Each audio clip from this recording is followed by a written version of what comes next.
quelques composants qui sont assez utiles.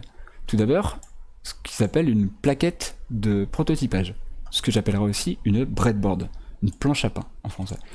Cette plaquette de prototypage, elle va nous servir énormément parce qu'elle permet de brancher des fils et de les faire repartir assez facilement sans trop se prendre la tête.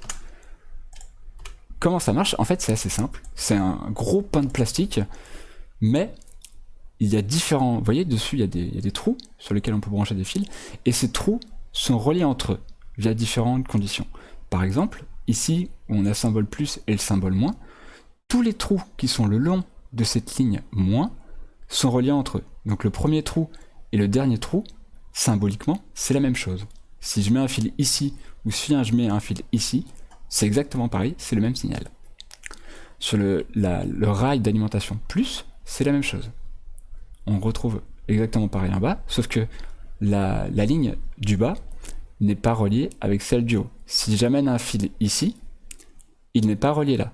Mais on a le droit, par exemple, de faire comme ça, pour les relier entre eux. Et dans ces cas-là, si je branche une chose ici, les petits électrons passent dans le fil et seront les mêmes ici. Et on retrouve aussi le plus en bas, de la même façon.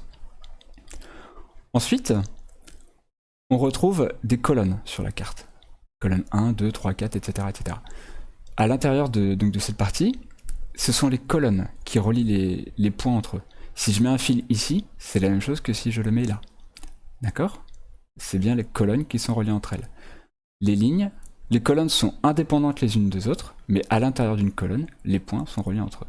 Donc si je veux relier la colonne 3 et la colonne 1, il faudra que je mette un fil entre les deux. La colonne du bas, elle est séparée physiquement par cette grosse séparation au milieu de la colonne du haut. Pourquoi il y a cette séparation physique? Tout simplement parce que les fabricants de composants électroniques, ils respectent un standard de dimension pour les composants.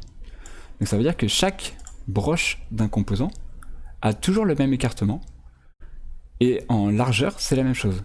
L'écartement est le même. Et donc du coup, ça nous permet de facilement placer des composants sur cette carte, et d'aller prendre, par exemple, le signal qui est ici, pour le relier là, par exemple, ou d'aller prendre facilement le signal qui est là pour le mettre au plus, par exemple. Donc voilà, c'est tout ce qu'il y a à retenir sur ce composant. Cette plaque, on va quand même l'utiliser assez fréquemment parce que c'est pratique pour poser nos composants sur la carte.